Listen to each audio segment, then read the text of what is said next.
And then you throw me into the mix, and trust me, I'll tell it exactly how it is. And then, of course, the magic ingredient, you at home. We mix it all together, and what have we got? In my opinion, the best debate show in town. Monday to Friday, 6 till 7 on GB News, Britain's news channel.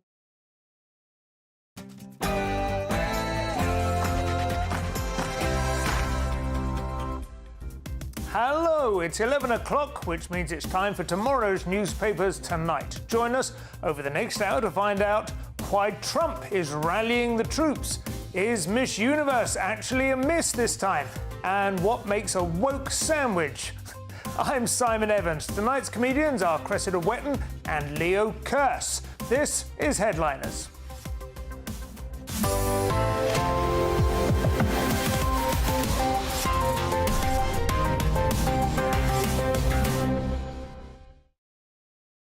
But just before tomorrow's news, let's go to tonight's headlines with Sophie Reaper.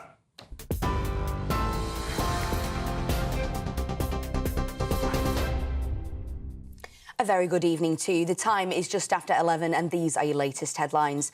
We'll start this hour with some breaking news. Downing Street has announced that the UK is set to relaunch trade talks with India.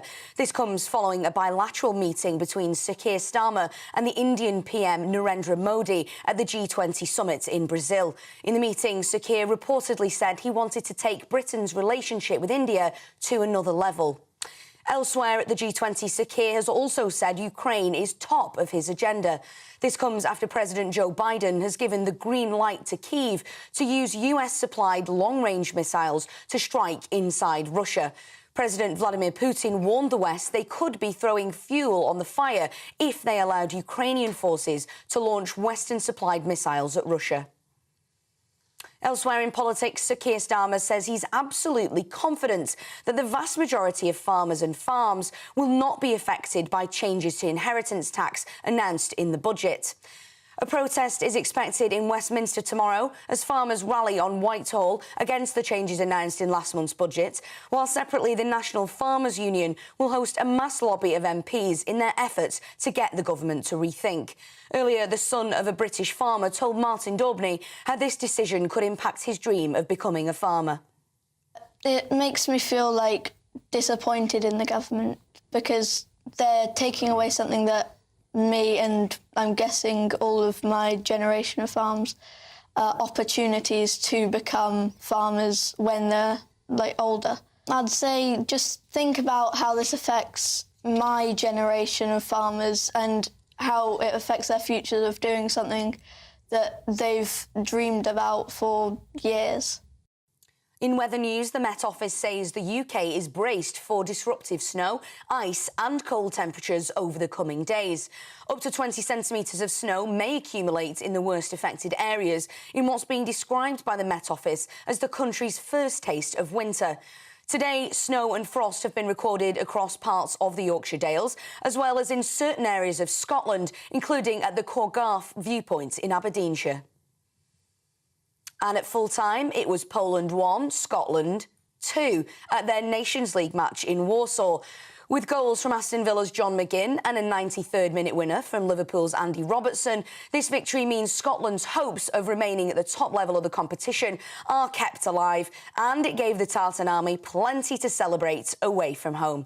Elsewhere, although Northern Ireland only managed a 2-2 draw in their fixture against Luxembourg, it was still enough to earn them Nations League promotion. Those are the latest GB News headlines, but now it's back to Headliners. For the very latest GB News direct to your smartphone, sign up to News Alerts by scanning the QR code or go to gbnews.com/alerts.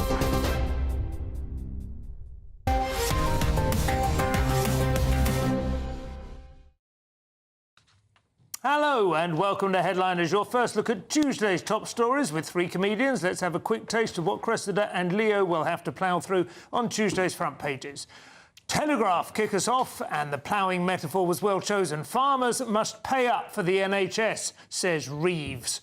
Newspaper, Putin threatens to strike back if UK and US arms are used in Russia. The Times have big retailers warn of job losses after a tax increase. The Daily Mail, flight chaos as BA is hit by another IT meltdown. The Sun returned to Clarkson's farmy army. And Daily Star offer grit Britain. That means there's a freeze coming, I guess. That's plenty of news there, Cressida.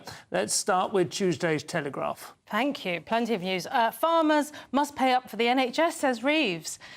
So she's refusing to back down on her tax rate. She's ploughing along with this, even though it could lead to food insecurity. It just seems absolutely mad. It's like, let them eat cake, but we can't make any cakes because there won't be any eggs. Let them eat Labour policies. Let them eat animal feed. Yeah, and all these lefty celebrities be like, well, this is fantastic. Farmers are richer than me, so I think they should be taxed because, you know, obviously the Labour are the politics of greed and envy. I just can't wait to see Terry Christian try and get enough calories from the Labour manifesto. He's been so vocal on Twitter about this, hasn't he? It seems to have really activated the old 40-year-old. I'll have to follow him. Well, he's like his 40-year-old span since he was of any relevance. Yeah. But I think there is a weird disconnect with farmers because we all know, I mean, farmers' markets, for instance, they are the ultimate bourgeoisie treat, aren't they? Yeah. You go along, you get your sourdough, you get your speckled eggs from a specific bird. Did you have a piece of stand-up about this, about taking kids to small farms and they see one alpaca and think that's how food is made? Absolutely. And then you spend a fortune in the gift shop. Exactly. But then we all know also farmers earn like 5 or even 4-figure salaries sometimes, despite the vast assets. It is a weird business model. And there's an incredibly complicated tax code. So if you're doing the farmers market stuff, then all of a sudden you're not just a farmer. If you've got a yurt in the corner of your field that you rent out for 30 quid a night, then you've got another thing to be taxed. So it's all incredibly complicated. I think in this country we need to really simplify tax codes and also stop harming. I mean, there was a former Labour advisor, John McTiernan, who said, you know, Starmer should treat the farmers like Thatcher treated the miners. Yes. And that's an absolute insane idea. I mean, coal is something you don't need coal every day or you'll die. You don't need it fresh. You don't need it fresh. You can load that up for the winter. Yeah, you can keep it in the bath upstairs, you know? But the key is, the thing with the farm is it's a business, and so they're treating it like it's a realised asset. If you try and pass it on to your children, it's like the old stately homes, which did for them, right? Some of them went to the National Trust. Some absolutely glorious, vast estates were just trashed to no purpose whatsoever. A lot of the current family farms were actually bought when people had to sell off their land to pay inheritance tax when tax codes were changed, you know, hundreds of years ago. So yeah, this is coming around again. And we also saw, of course, Will Hutton, who made a fortune and bought a large stately home in the Cotswolds off the back of his Thatcher book, One of Us, I think it was called, or something like that. Oh no, The State We're In. And he's saying that he's actually relishing it. He's not saying, oh, they'll be fine. He's actually looking forward to farmers having to sell up. Yeah. And these farms falling into the hands of, I don't know, new entrepreneurs with, you know, who want to farm lentils or something. Well, they say young people are going to come in and it's going to rejuvenate farming, but I'm not sure that didn't work really well in I'm just Zimbabwe. in the process of buying my first flat. It's not that easy to buy property. You should buy a farm instead. Well, apparently, yeah. I have a young person who lives with me. He would rather not buy a farm. I think he would rather stick with the guitar. One of the things I think is extraordinary is that thousands of farmers are potentially coming to London. It's not easy to have a day off if you're a farmer. I've worked on farms, admittedly not in this country, but it really doesn't stop. I know we keep hearing it, they're up at 5 a.m. It just doesn't stop. I drove a tractor for a few months on a grain harvest in Australia, and then I looked after some sheep for a few more months. There's going to be some fan fiction online based on that. I'm afraid to say. It's a relentless life. It is. I remember the last time they came to London when they were trying to ban hunting. That was about 1998 or something like that. The Countryside Alliance. But I think that was something that, you know, a lot of urbanites feel more affinity with farmers than they do with, you know, hunting foxes with dogs. Which they didn't understand. That's all part of the network, part of the crucial balance. There's this story here saying we'll side with Europe over Trump in trade war, suggests Minister. I mean, I'd be amazed if Labour sided with Britain at this point. He looks like he's picking between China and India, basically. Isn't the idea we might have any domestic harmony. Let's have a look at the eye, Leo. What have we got? This is the subject you do know a little bit about, the plausible threat that Putin threatens to strike back to Britain and the US. Yeah, so Putin threatens to strike back. The Russian Empire strikes back if UK and US arms are used In Russia, so the UK government is coming under increased pressure. America recently, I think just yesterday, said that its long-range missiles, its ATACMS, which have a range of, I think, 300 miles. ATACMS, they're called. ATACMS, yeah.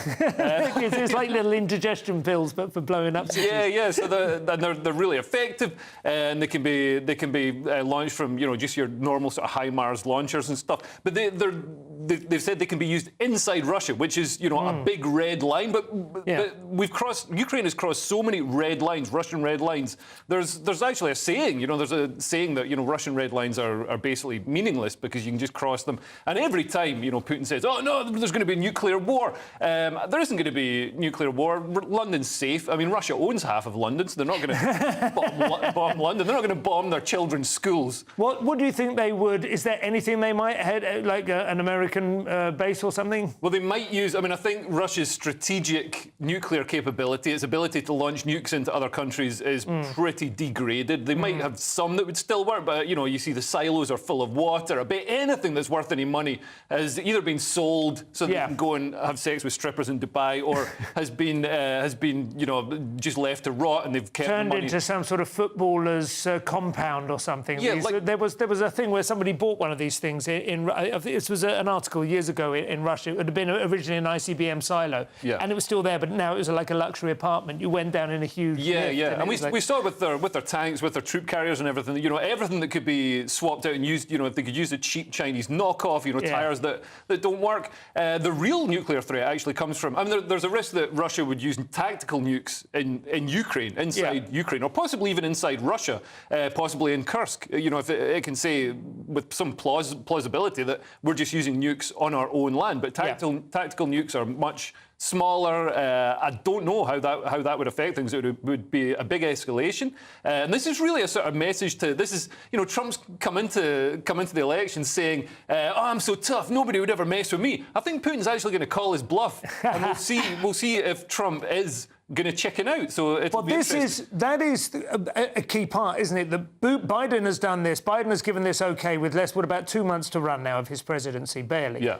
So there has to be that consideration. Is he teeing this up to make life difficult for Trump? No, he should have done this like years ago. He should have done this straight away. I mean, the issue that Ukraine has had is it's basically fighting with one arm tied behind its back. So Russian logistics centres and arms caches and training and everything is on Russian soil, and they can see it on the satellites. They can't hit it because it's not actually inside the Ukrainian border. So isn't it just too little, too late now? Because Russia have moved all their important stuff out of the danger zone. Well, this is the thing, because the New York Times, somebody in the Democrats leaked it to the New York Times, who then published it. And this is, if they didn't know, this is the sort of information that Ukraine should get the OK, and then they hit a bunch of Russian sites, strategic sites. And then you release the information. And then you release the information. So, so it's ridiculous. But I think the real nuclear threat comes from Ukraine now. I mean, Ukraine was always the sort of centre and the hub of Russian nuclear technology. They had loads of nukes when, there was the Minsk Treaty and everything signed, and they were supposed to be protected. So they could get together. They could whip up some kind of, a fat man. Is it fat man or fat boy? Fat boy and little man, I think. Yeah, you're a little boy and fat man. DJ. It was a weird date, that's all I remember. But they could get one of them together quite quickly. Let's have a look at the Times, Cressida. Let's have a look at the Times. So Strange the Times... lady on the front, Ariana Grande. She looks in a strange way, doesn't she? Magic in the air. Ariana Grande arrives for the Wicked premiere. There you go. She's pretending to be a witch of some sort at the Royal Festival Hall in London. She's 31, apparently. Wow. Doesn't look it. It's a great musical. Love it. Seen it twice. Have you? Yeah, my daughter loved it. She really loved it. I'm surprised. I've been mainly looking at this other story. Big retailers warn of job losses after tax increase. This is very similar to the farmer story, isn't it? Reeves is being told by businesses... Reeves! Sorry. I just love the way she's called Reeves. Being told, again, this isn't good. No. £7 billion a year hit means shop closures. We heard this recently from Primark, didn't we, saying they're still going to keep their clothes really cheap. They're just going to not employ young people on cheap minimum wage. So more than 70 companies, including Tesco, Marks & Spencer, Sainsbury's, all the big ones, have written to the Chancellor, warning that the sheer scale of new cost on businesses means job losses are inevitable. So she can't tax the working people if they're not working, can she? No, I mean, I have a tiny smidgen of sympathy for it if she does. I mean, if she really did, you know, come in and realise she needed to raise. It's never hard. It's never easy to select who's going to get hit for tax cuts, because you always think, oh, they can take the hit, but there's always a knock-on effect. There's always a domino effect, and somebody you feel is really blameless, you know, gets knocked. Yeah. And what we really need is no tax increases, but public sector cuts. And this is something that Liz Truss, in her mini budget, she should have announced the public sector cuts first, and everybody would have cheered, apart from the public sector. Public sector cuts, and of course, asylum seeker motel cuts, and those kind of expenses. Get the national debt down. So I mean, there's loads of things that need cutting. Yeah. And none of this stuff is patching it up at all, is it? It's not going to make any difference. And they've got the Kremlin threatens palpable response as well. I think we've covered that adequately. What have we got in the Daily Mail, Leo? So the Daily Mail has, again, it's that picture of Ariana Grande. I thought she was getting married for a moment, but no, she's in a musical. Is she in the musical? Yellow when you look at it. She actually looks like a Russian doll in the Nutcracker or something. But apparently anyway. Morrissey recorded an album in responce to the Manchester Arena attacks. Don't look back in anger. He changed that, right? I will look back in anger or something. Yeah. It was about how Britain always. Britain's almost in. Britain almost fetishises terrorist attacks now. It's kind of grim and... Well, fetishises its ability to forgive and forget and look past it, Yeah, it's so weird. It's so weird to see this sort of orgy. I didn't like we're it. so superior because we can, as a nation, we just put up with it. And it's like... I remember having a really, palpable physical sensation during that whole don't look back in anger thing. Yeah. Like, what is this? Yeah, same with Southport. This is not right. Yeah. You know, we should be absolutely furious. Yeah, and the only people that anybody's allowed to get furious about are the sort of mythical far-right thugs. Mythical far-right who are exploiting the situation to try and stop it happening again. It's like, who would want to stop this happening again? You know, what sort of... It's absolutely insane. But yeah, there's also flight chaos as BA is hit by another IT meltdown. So this is, I guess we're going into a period when lots of people are taking flights to get back to their families for Christmas. Yeah. But, I mean, there could be a good film. I remember planes... Mainly Somalian asylum seekers, for instance, go home for Christmas, don't they? Yeah, they go back. I don't think they do. Even though apparently they had to flee because it's so terrible. Apparently 75% go back on holiday. Apparently the resorts are safe. So... and they rent out their hotel rooms on Airbnb. Quids in. Anyway, so don't take a flight. I can't remember the last time I flew for pleasure. Sodom. And and finally, the Daily Star. The Daily Star. Snow in November, and whole country is suddenly in crisis. Wow. Apparently, I mean, I live in the country and I haven't seen this crisis, but if it's on the Daily Star, it must be true. This could keep the farmers from making it to London. Yes, it could. If only they had a snowplough. They'll come in and they'll walk snow all over our pavements. You watch them. I think a tractor will be able to deal with it. They're not bringing their tractors, are they? No, they promised not to bring the tractors. I spoke to one of my friends last night and asked if he was a West Country farming friend. I said, are you coming tomorrow? And he said they're organising a minibus for the farmers in the area. Yeah. That's nice. I hope they have the wheels on the bus go round and round. That's all the front pages. Plenty more stories to come. We have the Kremlin glowering at the West a little bit more. We have Reeves embellishing her record. And we have the US Army starting to warm up for deportations. That's all to come in part 2. See you shortly.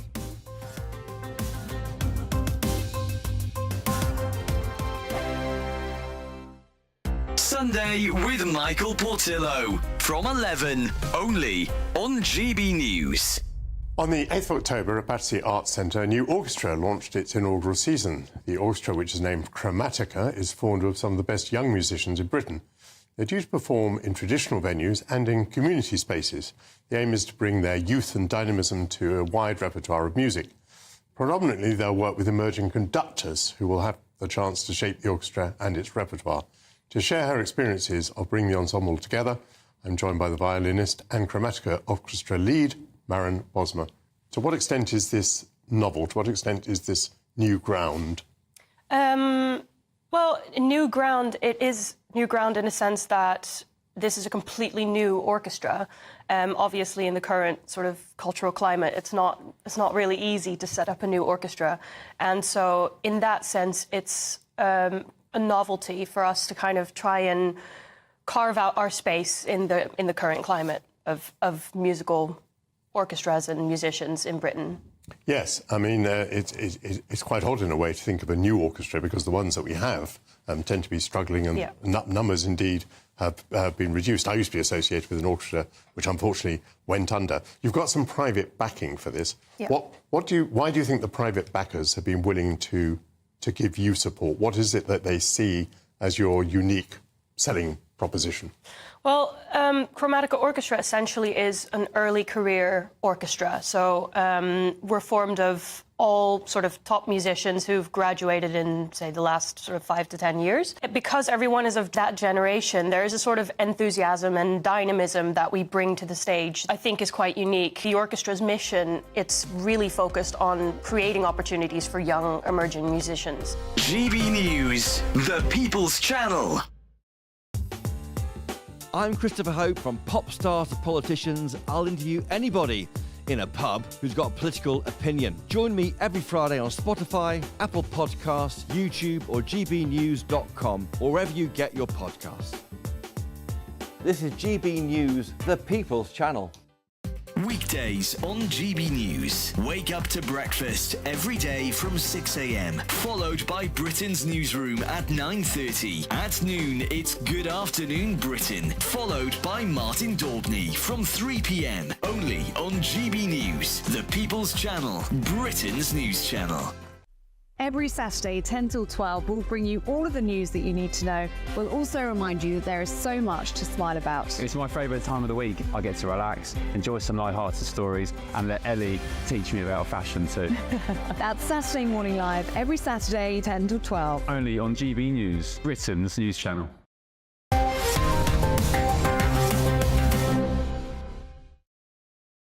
And welcome back to Headliners. I'm Simon Evans, still joined by Cressida, Everything's Fine Wetton, and Leo, Everything's Edible Curse. Don't know where they get these from. Leo, we have the Express to kick off this section. Regardless of whether Rachel Reeves lied on her CV, I say she should be judged on her record in office and sacked. Yeah.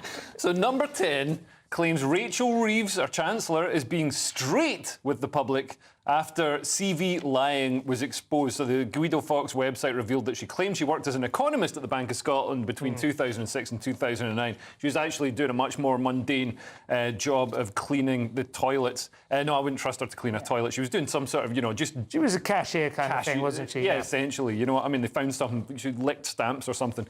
They found something she could do. But, I mean, I'm not sure that being an economist for the Bank of Scotland in 2006 would be much of a claim to fame anyway, for Chancellor. Steered them straight in. The year before the biggest financial crash in our history. Are you insane? That should completely preclude you from holding any office Absolutely. whatsoever. She's probably squeaked out of there at the last minute, just before they went over the rapids. I do quite like it. I have to say, that word economist, it's so vague, isn't it? I mean, I used to host a show about economics on Radio 4. I could probably put that down. I don't know that. She must, presumably, she has some sort of academic qualifications, doesn't she? She hasn't just kind of applied for the job of Chancellor off the back of a CV that she's printed up on a photostat. I'm not sure. I mean, we've seen in socialist administrations around the world, they don't always get the most qualified people to sit Well, to be fair, there's people are throwing that at Trump at the moment as well, aren't they? You know, it's basically about tribal loyalty. What I have found quite funny is the number of people who remember working for her. They go, oh, yeah, Rachel on till number 6. I remember that. You know, it's quite humanising in a way, given that she's such an android, generally speaking, the idea that she used to have a Saturday job. The other thing that's quite funny is I don't think she was sacked, but she left under something of a cloud because it emerged that she'd been leaving early or taking days off to go to Labour Council meetings. Oh, really? Yeah, Isn't that she just knows a how to live. Imagine doing that with your sickie. Yeah, that's like me when I started doing stand-up. Yes. Yes, yeah. Anyway, we have Donald Trump now, Cressida. He has bad news in The Guardian for the millions who have volunteered to help deport their illegal neighbours. Trump confirms he will utilise US military to conduct mass deportations. So, yeah, he's not... he doesn't want to deny this. It was an early morning social media post by... who was it by... I've forgotten the guy's name. I haven't written it down. That's not very good. Tom Fitton. Thank you. Who talked about this? And Trump's just not retweeted it. What do you call it on Truth Social. He's re-truthed it and just said, true. So it's extra He's true. re-truthed it. Yes, he That's has. going to become a word. Coin that. Get that into Chambers for the end of the year. Like re-gifting. Re-truthing. Yes. Yes, exactly. I'm going to try and use it in every story for the rest of the show. And of course, so all he the re-truthed Democrats... this on Truth Social. Yes, he did. So it's fine. double true. But all the Democrats are saying, you can't possibly do this. It's not legal. It'll cost too much. Remind you of anything? Well, we saw a discussion of that, didn't we, with the new guy he's put in charge of the border, saying how much it will cost, like 80 billion. He's saying, well, I think it's worth it. What do you think?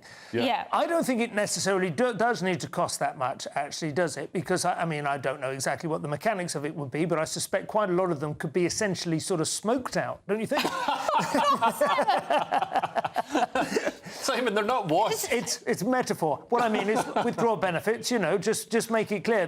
What Theresa May used to call the hostile environment. That's all you need, you know. You don't really need people to be because manacled. people aren't making dangerous journeys for nothing. Exactly, yeah, that's a fair point. And I think cutting their benefits is obviously going to save the state money. That's not spending money. That's actually not spending money. And the benefits aren't just benefits, you know, aren't just, you know, housing and money that they get given, you know, EBT cards and stuff like that.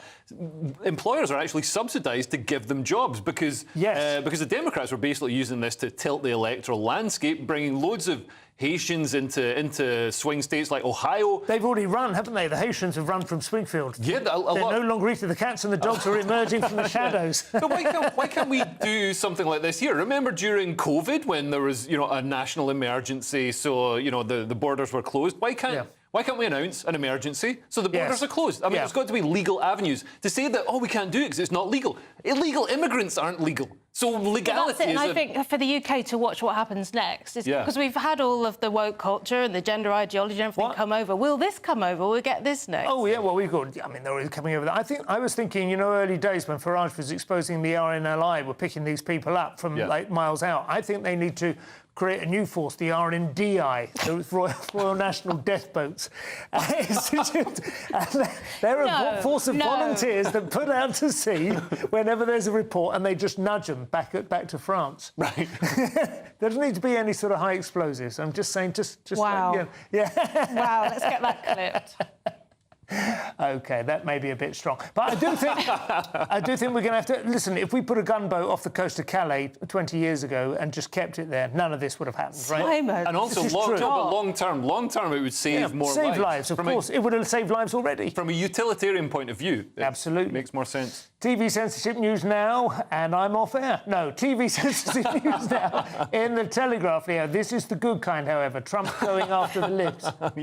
Trump's latest pick vows to dismantle the censorship TV network cartel. This is Brendan Carr, who's been named chairman of the Federal Communications Commission, the government agency in charge of licensing radio and television networks. And he says he's threatening, or Trump previously threatened to revoke the licenses of CBS, ABC and NBC after allegations of political bias. And the bias was so blatant and so obvious. I mean, you could measure it any way you like, but there's some, you know, really glaring examples that stood out. So 60 Minutes, I think it's a CBS show, they did an interview with Kamala, and she gave this absolutely floundering response to a question. So they edited that out, just dumped it, and edited it completely different. She was answering, you know, like, what are you going to have for dinner tonight, or something like that, and dropped that in, which is, I mean, never mind, you know, not holding her feet to the fire. You're actively, like, colluding with the Democrats to make her look less stupid than she is. Absolutely. They could have tightened it up a bit, take out a few cats, but you're absolutely right. A completely different answer. And by the after people had already seen the original one. You know. Insane. I will say, obviously, Fox News in America is at least as biased as any of the liberal stations in the other direction. But it is the only network that is on the right, isn't it? There's so much kind of uniformity, and there's something slightly sinister about it as well. Have you seen the clip that somebody's put a supercut of them using the word weird? You know, I put it in one of my videos. What, Fox using it? No, MSNBC, CNN, and all of the hosts and the anchors, and of course Tim Waltz, was it? Yeah, I'm already forgetting his name. He's fading, like in Back to the Future. They're just kind of constantly trying to drill in the idea that that Vance is weird, right? They just keep going, he's weird, he is weird, he's weird, he's weird. And it's like a Stepford Wives kind of effect. They're all this kind of right across the networks. It's coordinated. You can see that when a memo goes out to all the all the ones that act in concert with the Democrats. The good news is the viewership is dropping and the left-wing channels aren't making any money, and the right-wing channel Fox is doing amazing business. And Rogan, of course, cleans up more than all the rest of them put together. I think, sort of like GBNews smashing. It's all exactly right. We just need to hunt a few more elk and we're in.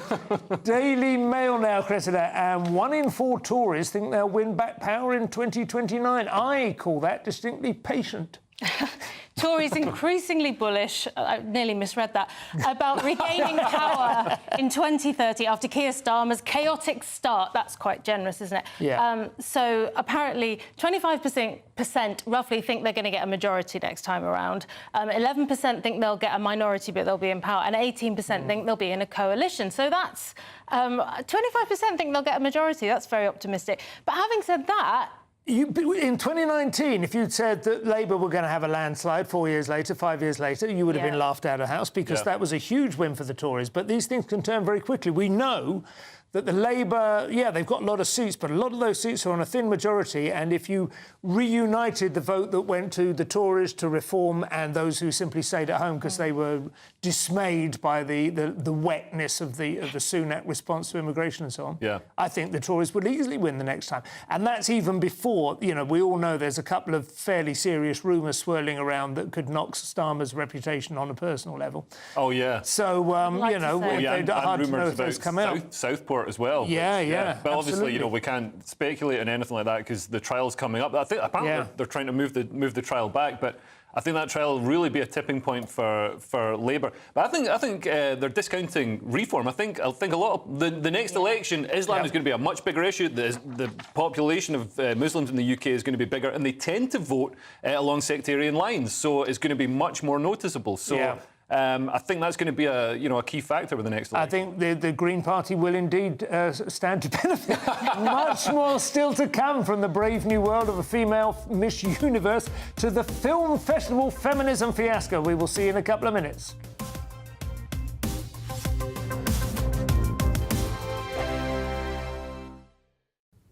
Good evening. I'm here with your latest GB News weather update from the Met Office. It is pretty cold for the time of year for some of us, and with that, there is the risk of some disruptive snow as we go through this evening and overnight. That's because we have a weather system coming in from the west, and it's going to bump against the cold air that's across many northern parts of the UK currently, leading to the risk of some significant snow, particularly across northern parts of England. Could be up to 20 centimetres perhaps over some higher ground, and even some accumulations to lower levels too. Also a snow and ice risk across parts of Northern Ireland and the far north of Scotland. Across parts of Scotland where we get some clear skies, temperatures plummeting. A harsh frost here with some places falling to around -8, possibly even colder than this. But it's going to be a milder start further south where we have a bit more cloud and some outbreaks of rain. So a bit damp first thing across southern parts, but also relatively mild. Most of the snow and the wet weather across northern England will have cleared away as we go through early in the morning, and also across Northern Ireland it should have turned dry by then. Meanwhile, across Scotland, a bright but frosty start for many places. Do watch out for some icy patches and a little bit of lying snow as well because of those wintry showers coming in from the north. As we go through the day, and yes, most of the wet and wintry weather will have cleared away towards the east. Watch out though, there will be some outbreaks of rain feeding into parts of the southwest in particular, and across the north of Scotland we're going to continue to see those wintry showers. So again, some sleet or snow with accumulations continuing to build up. It is going to be a chilly day, temperatures on the low side for the time of year and feeling even colder in those brisk winds. Little change as we go into Wednesday, sticking with a cold northerly flow, and it's on that northerly flow that we're going to see some further wintry showers in anywhere exposed to that wind direction. And again, despite the fact that there will be plenty of sunshine around, it is still going to feel bitterly cold. We are going to see some further wintry showers through the rest of the week, perhaps some more persistent snow for some of us. Bye-bye. Mark Dolan tonight is your weekend dose of news, debate and entertainment. This sounds like a wild conspiracy theory. Don't miss My Big Opinion. Mark Meets at My Take at 10. Democracy is a funny old thing. And we don't do boring, not on my watch.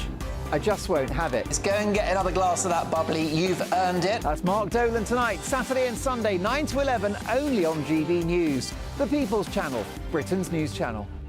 Join me, Camilla Tominey, for a frank and honest discussion with those in power that cuts through the spin and gets to the heart of the issues shaping our nation. You haven't confirmed that you want to stand as leader, but you haven't ruled it out either. This report basically says that he's not fit to stand trial. Is he indecisive? Incompetent? I deliver the dose of reality Westminster needs. That's the Camilla Tominey Show at 9:30 every Sunday on GB News, the People's Channel, Britain's news channel.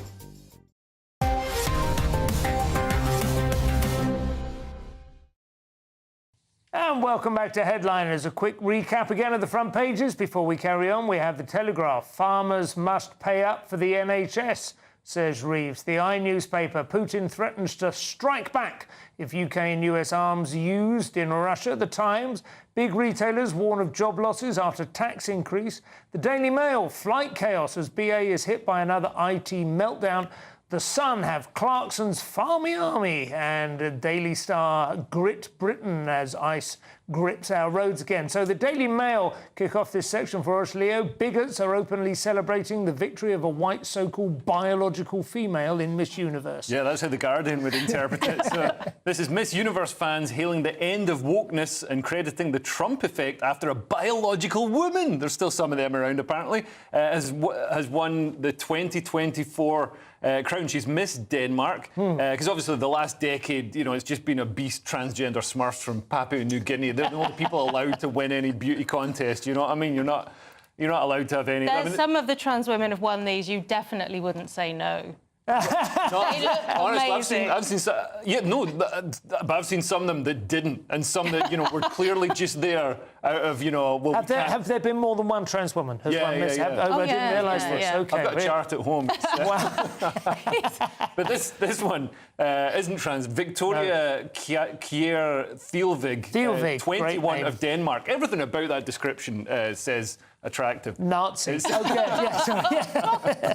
I have seen pictures of her. She is very attractive. Yes. She is. Yes. I don't know exactly how to put it, but she is kind of not retro or vintage or so. She's quite an old-fashioned notion of beauty, like just absolutely ice blue eyes, no penis. Absolutely extraordinary, clear skin and gorgeous blonde hair. I mean, it's absolutely kind of mid-70s, beauty pageant. Well, it's funny you mentioned that, because reading this reminded me of Pan's People, because apparently she beat more than 120 contestants. The competition featured, and it lists all these... this is the 2023 one. But anyway, it talks about women being married as if that's relevant to beauty contests. I thought that was really funny. Pan's People, they had to leave if they got married. It's the whole purpose of the it is beauty supposed contest. to be. The subtext is supposed to be a bit like an auction block, isn't it? Yes, absolutely. So this is like half a weird. I was like, oh, brilliant, Trump, and I'm sort of with it, but also I'm like, oh, great. Now, apparently the sanity's returned to the beauty pageant industry, so they can get back to sexualising 4-year-olds and promoting anorexia like they used to. So there is that. She will earn an estimated $250,000 annual salary working full-time as Miss Universe, and will live in a luxurious New York City apartment as she carries out her duties, which involve glass coffee tables and rich Saudi businessmen. Glass coffee tables. And visiting other planets and solar systems and constellations, I would imagine, of Miss Universe. Being concerned about animals. Yes, absolutely, and wanting to bring about world peace. I miss those days. The Times have a sorry tale of affirmative action at a film festival. A man making the cardinal sin of apologising. Cressida? Film festival fiasco as director laments mediocre work by women. That's a very misleading headline. Well, it is a misleading headline. Really, what he was getting. This is one of those stories where I'm going to have to say on average a lot. So can we just say everything I say is on average? So this is a guy, what's his name? Marek Zidovic. Zidovic. I'm glad I looked it up on English, didn't know how to pronounce it. So he's a 65-year-old Polish filmmaker who founded this film festival, and he made the mistake of saying that, can the pursuit of change exclude what is good? Can we sacrifice works and artists with outstanding artistic achievements solely to make room for mediocre film production? He's talking about DEI. He's saying we've got to let the cream rise to the top and not let politics get in the way. Because there had been a movement, hadn't there? I think possibly quite an explicit one to encourage more, to see more films from female cinematographers specifically. Well, yes, but there's been the West has been the movement. I mean, this is happening everywhere, isn't it? Oh, right. And of course, people have dropped out of the film festival left, right, and centre. Yeah. But the significant thing is, he's now, as you said, he's apologised. The weird thing is, what he said is obviously logically true, right? Isn't it? He is saying if you have to impose quotas in order to get female cinematographers on, the implication is that their work would not have automatically been accepted. Yes, there's no way around that. It's always the DEI paradox. Yeah.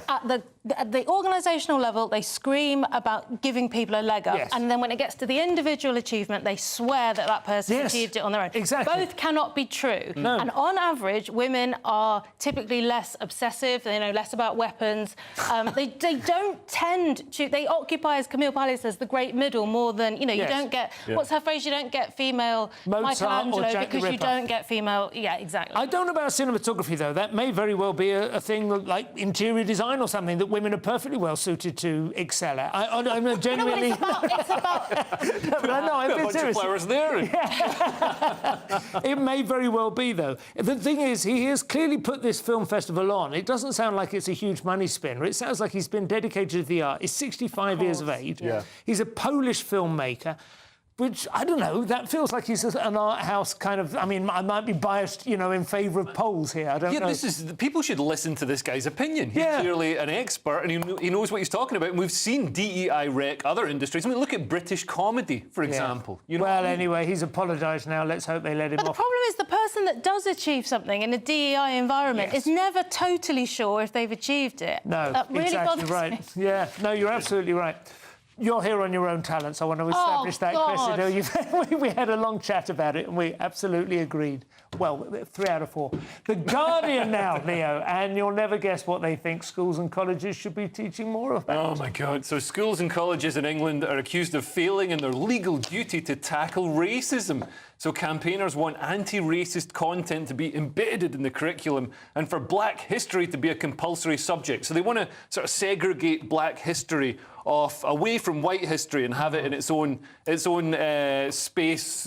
Presumably this is going to extend to segregated spaces on the bus, segregated drinking fountains. I mean, when has segregation ever been a good idea? It's ridiculous. And also, I mean, all right, Britain's a multicultural, multi-ethnic country now, but it wasn't for a lot of its history. So if you're going to teach history, where are you going to look? Like the time in 1200 BC when we were all Nigerian? I mean, it doesn't work. There was a thing this week which flared up on X, which was an image of a single black man who was representative of the English Civil War at a battlefield site, and people were arguing whether or not there had been any black participants, combatants in the Civil War.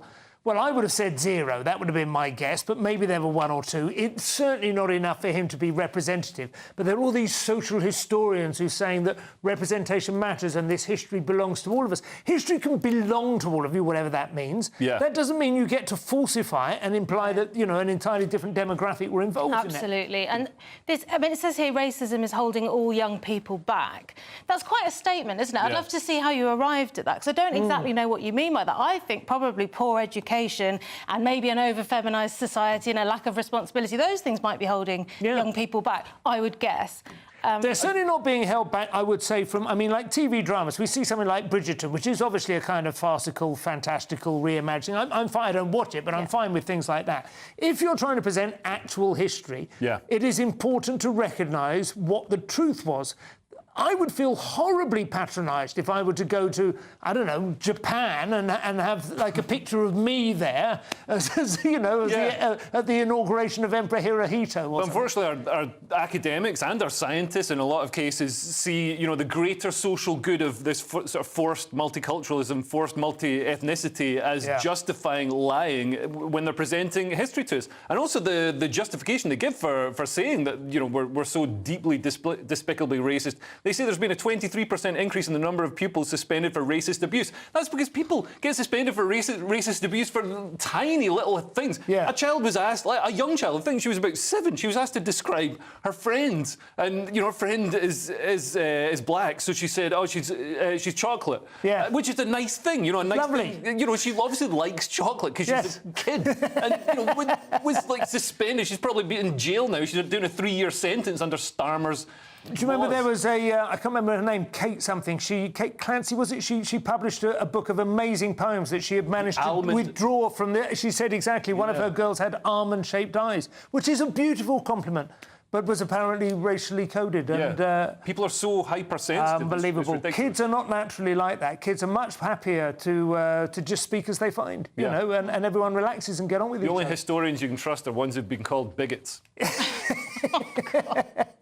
Guardian now, Leo, and you'll never guess what they... No, I've just done that one, haven't I? Yes, surely. Staying in academia, Cressida. But stateside, and according to The Guardian, it's anti-Semitism that has created a space for the Donald to get his toe in. Trump likely to use anti-Semitism claims to launch crackdown on US universities. There's a danger that people might get an education. That's what might happen. Schools brace for cuts and investigation. The Guardian's trying to say that Trump's going to come along and use the excuse of anti-Semitism to take money away from universities and ruin education. Which is partly unreasonable because we have seen anti-Semitism that needs to be tackled. You know, the Claudine Gay incident. Right, exactly. Does it interfere with your policy if we bully Jewish students? Depends on the context. I'm very, very much paraphrasing. If we're doing pogrom week, then Exactly. Absolutely. We're running out of time. We're going to have to move to the commercials. Still to come, what we are putting in our sandwiches, why are we filming each other driving, and how a little bit of screen time can be healthy for the over 60s. This is Headliners, only on GB News. See you shortly.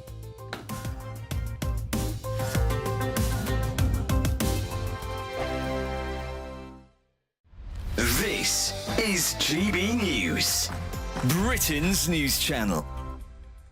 Tell us about this film, because it's obviously come from your own experiences. We wanted to create something for the entertainment industry that wasn't just another kind of dull documentary. I mean, some of them are brilliant, they're very informative, but you kind of leave a bit bewildered and a little bit kind of flat.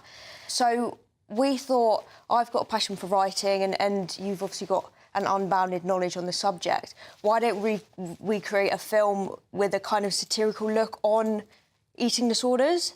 So this came it's been made 20 years after your own... It is 20 years. 20 years, practically to the day. So Samantha, you suffered with OCD and an eating disorder as well? Yes. And that's when your mum became a counsellor, is that right? A little bit later on, I think we spent a bit of time in the system and I realised that it wasn't working for us. So I took it on myself to learn as much as I could about the subject. I call it a tragedy, probably the wrong word, but no, it is a tragedy because mental ill health and eating disorders destroy the lives of not only the sufferers but their families as well. But you've turned that into something so positive and so, you know, so... It's amazing, really, that 20 years ago our story was just beginning and 20 years on we've done what we've done. But I have to say that very little has changed in the system. I've heard that. And I think that's what we're passionate about. Yeah, so... That was why we wanted to... I mean, I work with families every day and I see the destruction that eating disorders and other mental illnesses not just bring to the sufferer but the whole family. Yeah. And I think that's what really passions me because obviously 20 years ago we were there. And I just feel that so much more needs to be done. And I think with eating disorders, there is still a lot of misunderstanding around the subject. GB News, the People's Channel. This is Britain's Newsroom, where your voice matters. It's just astonishing. With expert analysis and honest opinion, we don't just keep you informed. We bring you unique perspectives you won't see anywhere else. Can't argue with any of that. When the news happens, it happens here. On Britain's Newsroom, weekdays from 9:30am. Only on GB News. If you want your news to be straight talking... This is a nightmare for the Conservatives again. Down to earth. It's not just Nottingham where this is happening, is it? And most importantly, honest. Hard-working, middle-class taxpayers, they'll get the book thrown at them. Then catch me, Martin Daubney, Monday to Friday, 3 till 6pm on GB News, Britain's news channel. Join me, Nana Akweer, for an informative, interactive news programme with a difference. It's fun. Oh, no, he didn't say that, Dave. I'm so surprised. I think there's an element of truth to that. Join me from 3pm every weekend, only on GB News, Britain's news channel.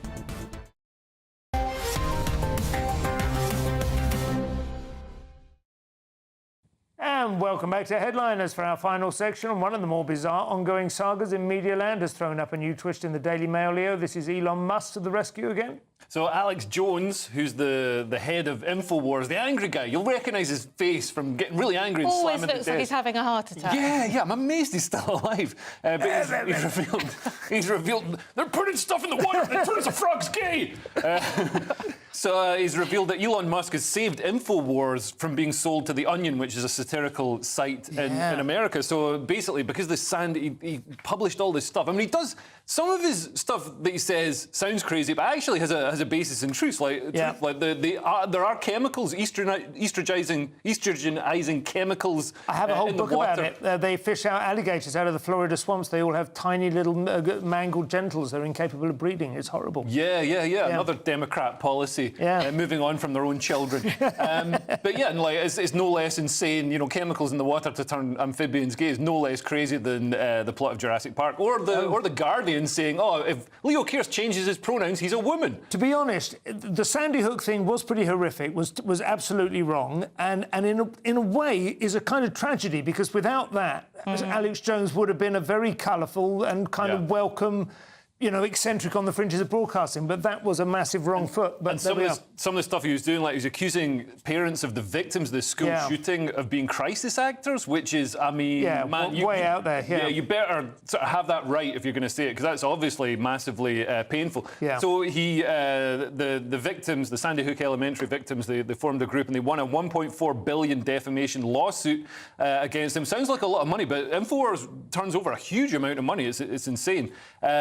And there was this sort of bidding group, and The Onion, it was sold to The Onion, the satirical site. We're obviously just going to set it up as InfoWars and make fun of it.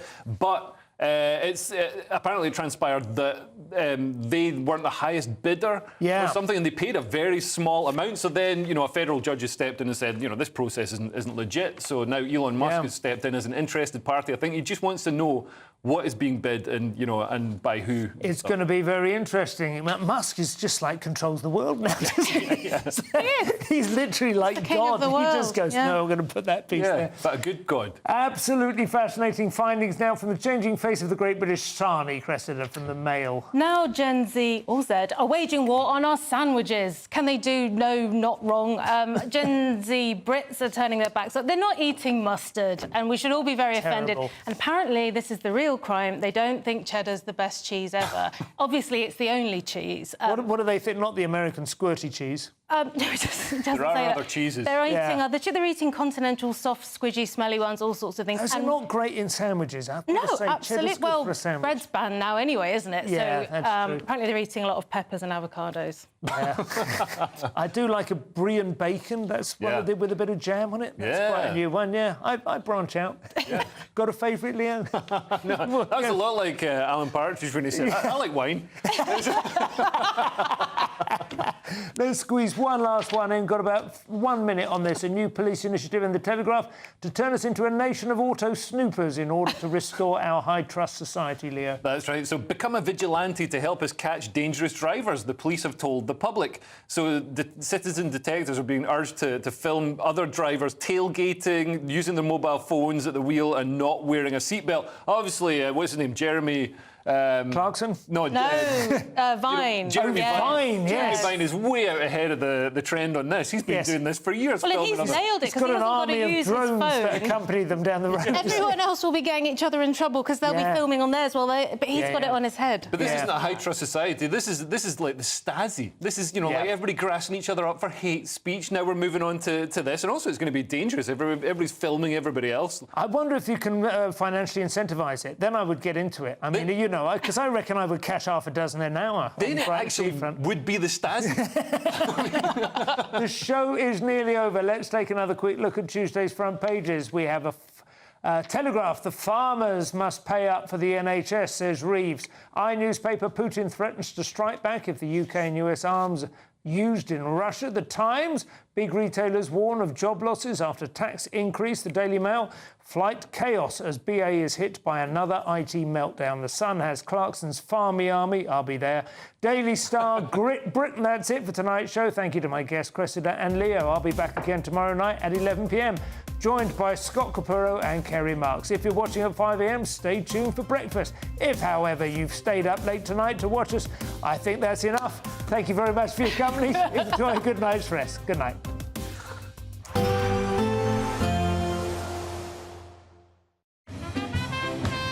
There will be a light breeze in the morning, leading to a warm front. Boxed heat pumps, sponsors of weather on GB News. Good evening. I'm here with your latest GB News weather update from the Met Office. It is pretty cold for the time of year for some of us, and with that, there is the risk of some disruptive snow as we go through this evening and overnight. That's because we have a weather system coming in from the west, and it's going to bump against the cold air that's across many northern parts of the UK currently, leading to the risk of some significant snow, particularly across northern parts of England. Could be up to 20 centimetres perhaps over some higher ground, and even some accumulations to lower levels too. Also a snow and ice risk across parts of Northern Ireland and the far north of Scotland. Across parts of Scotland where we get some clear skies, temperatures plummeting. A harsh frost here, with some places falling to around -8, possibly even colder than this. But it's going to be a milder start further south, where we have a bit more cloud and some outbreaks of rain. So a bit damp first thing across southern parts, but also relatively mild. Most of the snow and the wet weather across northern England will have cleared away as we go through early in the morning, and also across Northern Ireland it should have turned dry by then. Meanwhile, across Scotland, a bright but frosty start for many places. Do watch out for some icy patches and a little bit of lying snow as well because of those wintry showers coming in from the north. As we go through the day, and yes, most of the wet and wintry weather will have cleared away towards the east. Watch out though, there will be some outbreaks of rain feeding into parts of the southwest in particular, and across the north of Scotland we're going to continue to see those wintry showers. So again, some sleet or snow with accumulations continuing to build up. It is going to be a chilly day, temperatures on the low side for the time of year and feeling even colder in those brisk winds. Little change as we go into Wednesday, sticking with a cold northerly flow, and it's on that northerly flow that we're going to see some further wintry showers in anywhere exposed to that wind direction. And again, despite the fact that there will be plenty of sunshine around, it is still going to feel bitterly cold. We are going to see some further wintry showers through the rest of the week, perhaps some more persistent snow for some of us. Bye-bye. We can expect clear skies, leading to a light and warm day ahead. Lovely. Boxed Solar, sponsors of weather on GB News. This is the final week to grab your chance to win Christmas on Us this year. There's £20,025 in tax-free cash. There's £5,000 to spend on gifts for all the family. There's £500 to spend in your favourite supermarket. And a festively themed GB News goodie bag. We'll get it all to you in time for the big day. For another chance to win, call 0903 681 3232. Calls cost £2 plus your network access charge. Text cash to 63232. One entry costs £2 plus one standard network rate message, or text bonus to 63232. 5 entries cost £5 plus one standard network rate message. You can enter online at gbnews.com/win. Entries start from just £2, or post your name and number to GB09 PO Box 8690 Derby DE1 9TT. UK only. Entrance must be 18 or over. Lines close at 6 p.m. on the 22nd of November. Please check the closing time if listening or watching on demand. Good luck. Welcome to State of the Nation, daily plunge into the stories shaping our country. I'm Jacob Rees-Mogg, and Monday to Thursday we bring you the insights, the facts, the truth about how our country is being governed. Because what happens in Downing Street matters down your street. Tune in to State of the Nation every Monday to Thursday, 8 to 9 o'clock. Only on GB News, the People's Channel, Britain's news channel. Why go out on a Friday night when Friday night comes straight to your home? Talking about? Join me and my A-team of top pundits. Chemistry tonight is electric. As we tackle the big stories of the day with wit, insight and fearless energy. Man of the people. It's all vibe. Just a filing cabinet on wheels with a tie on. So, order in Friday Night Live with me, Mark Dolan, every Friday at 8, only on GB News, the People's Channel, Britain's news channel. Mark Dolan tonight is your weekend dose of news, debate and entertainment. This sounds like a wild conspiracy theory. Don't miss my big opinion. Mark meets at my take at 10. Democracy is a funny old thing. And we don't do boring, not on my watch. I just won't have it. Let's go and get another glass of that bubbly. You've earned it. That's Mark Dolan tonight, Saturday and Sunday, 9 to 11, only on GB News, the People's Channel, Britain's news channel. Hi there, I'm Michelle Dewberry and I'm going to take a second to tell you all about my show, Dubes & Co. We start off with the issues of the day. We then bring in both sides of the argument. We get rid of the disrespect. And then you throw me into the mix. And trust me, I'll tell it exactly how it is. And then, of course, the magic ingredient, you at home. We mix it all together and what have we got, in my opinion, the best debate show in town. Monday to Friday, 6 till 7 on GB News, Britain's news channel. We'll see a cold snap, which will quickly develop into a warm front. Boxed boiler repairs, sponsors of weather on GB News. Good evening. I'm here with your latest GB News weather update from the Met Office. It is pretty cold for the time of year for some of us, and with that, there is the risk of some disruptive snow as we go through this evening and overnight. That's because we have a weather system coming in from the west, and it's going to bump against the cold air that's across many northern parts of the UK currently, leading to the risk of some significant snow, particularly across northern parts of England. Could be up to 20 centimetres perhaps over some higher ground, and even some accumulations to lower levels too. Also a snow and ice risk across parts of Northern Ireland and the far north of Scotland. Across parts of Scotland where we get some clear skies, temperatures plummeting. A harsh frost here with some places falling to around -8, possibly even colder than this. But it's going to be a milder start further south where we have a bit more cloud and some outbreaks of rain. So a bit damp first thing across southern parts, but also relatively mild. Most of the snow and the wet weather across northern England will have cleared away as we go through early in the morning, and also across Northern Ireland it should have turned dry by then. Meanwhile, across Scotland, a bright but frosty start for many places. Do watch out for some icy patches and a little bit of lying snow as well because of those wintry showers coming in from the north.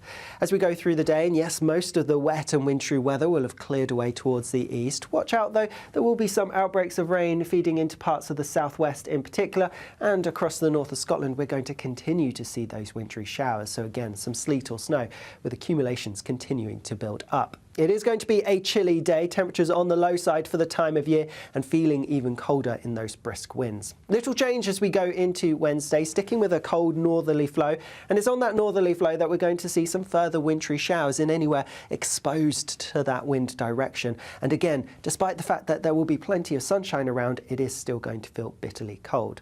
We are going to see some further wintry showers through the rest of the week, perhaps some more persistent snow for some of us. Bye-bye.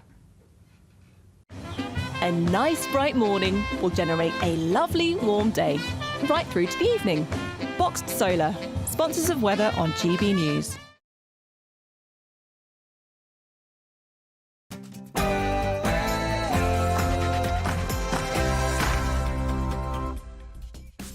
A very, very good evening and welcome to Farage with me, Martin Daubney. Tonight on the show, Sir Keir Starmer has opened the door to paying other countries to take illegal migrants. Sound familiar?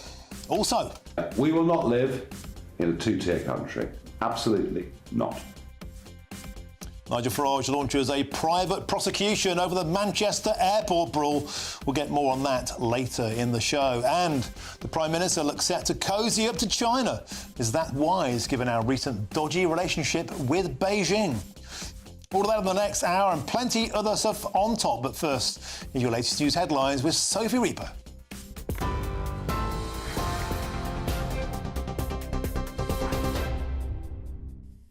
Thank you, Martin. The time is just after 7 o'clock, and these are your latest GB News headlines. With world leaders attending the G20 summit in Brazil, the PM has said Ukraine is top of his agenda. This comes after President Joe Biden has given the green light to Kyiv to use US-supplied long-range missiles to strike inside Russia. President Vladimir Putin warned the West they would be throwing fuel on the fire if they allowed Ukrainian forces to launch Western-supplied missiles at Russia. This decision from Mr. Biden seems to have been prompted by a move from North Korea, in which they've sent thousands of troops to fight with Russia. Elsewhere in politics, Sir Keir Starmer says he's absolutely confident that the vast majority of farms and farmers will not be affected by changes to inheritance tax announced in the budget. A protest is expected in Westminster tomorrow as farmers rally on Whitehall against the changes announced in last month's budget, while separately the National Farmers Union will hold a mass lobby of MPs in their efforts to get the government to rethink. Earlier, the son of a British farmer told GB News how this decision could impact his dream of becoming a farmer. It makes me feel disappointed